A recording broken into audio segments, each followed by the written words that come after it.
I'm very proud to be born in Ukraine. Ukraine is a beautiful country, but it has got a very powerful and strong culture and traditions. But when I was 16, I moved from Ukraine, I moved to Sweden. And really, majority of my adult life, majority of my grown-up years, I spent in Sweden, surrounded completely by Swedish culture and traditions. So really, I can't really call myself that I am a typical Ukrainian, nor Swedish. And Ukraine has very powerful history, and for many years people have been fighting for survival, for independence, and that has left a mark into how kids were brought up. So I remember from the young age we were taught about the importance of securing your future, about the independence. So from the young age I would put all my focus into studies, into sport, into my hobbies that I was doing. And that was the path that I continued when I moved to Sweden. So I put all the focus into learning Swedish, for example, in the beginning. And it took me just 4 months to start to speak it fluently, and that helped me enormously later in life. But then Sweden is a very sporty, very healthy country. And I love that. I wanted to embrace that from the beginning. And that's the lifestyle that I very much promote and live today. They are so different, but they are really, really beautiful cultures on its own. And I think I was very lucky that I had an opportunity in life to experience and to live these three cultures. And when you move to a new country, when you are experiencing new culture, it's your responsibility to adapt as quick as possible. And remember, people will never change because of you. And quicker you adapt, quicker you will start to enjoy all the surroundings, the people, the culture. I've been in the UK 4.5 years, and I'm still learning. I'm still learning about the culture, I'm still learning about the traditions, and I love it. I love that I don't know it.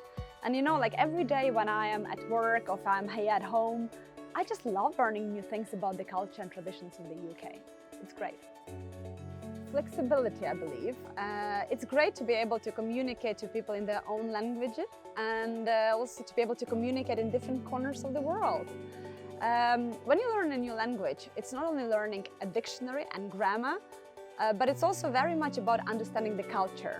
And only when you understand the culture, you can say you speak a language fluently. I'm very lucky that I work for Oriflame. It's a very international company, so I have a chance, I have an opportunity there to speak all my 5 languages every day at work. And that's great. I certainly did. Well, it didn't go that way though. I had a very clear path in my head. I wanted to build a diplomatic career. And I was studying international relations at the university. And one of my internships that I did was at the Embassy of Ukraine in Sweden. And I had an amazing time there. I've learned a lot, I did a good job, but that was also the time when I realized if I am to build the diplomatic career, I have to move back to Ukraine. And it was an absolute no during that time, because I loved my life in Sweden. I loved all my friends were there. And so I had to look for something different. And that was the time when I saw an ad in the newspaper that Oriflame was moving its head office from Brussels to Stockholm. So I applied for a job. I'm very lucky. We have wonderful, wonderful products in Oriflame. We are very proud of our products and we promote them everywhere. And we have very strong proposition, a very strong business proposition for the consultants who join our company. So those together, they create a perfect match.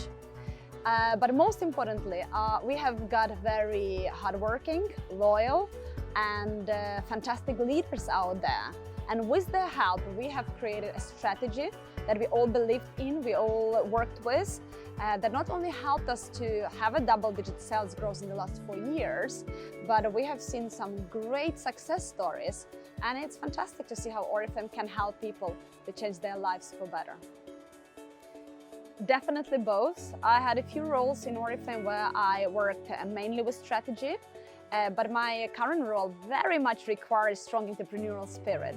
And those together can be very, very powerful and very useful, especially now when we are going through the massive change in Oriflame.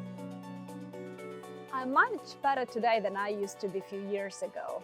I love sport and I'm quite strict with myself. I'm a long distance runner and I love yoga. So I try to find space for these two. And I'm just a few months away from my wedding, so I keep myself very busy with some exciting plans outside the work. Oriflame UK and Ireland is in a very, very interesting phase right now. We are going through the massive change. We are launching the new business model in just 2 weeks' time. And the new business model will have a very clear and very distinctive proposition for customers and a very rewarding one for the beauty consultants. We're also launching the new compensation plan to make it even more attractive. So all this change is called the Strategy for Growth.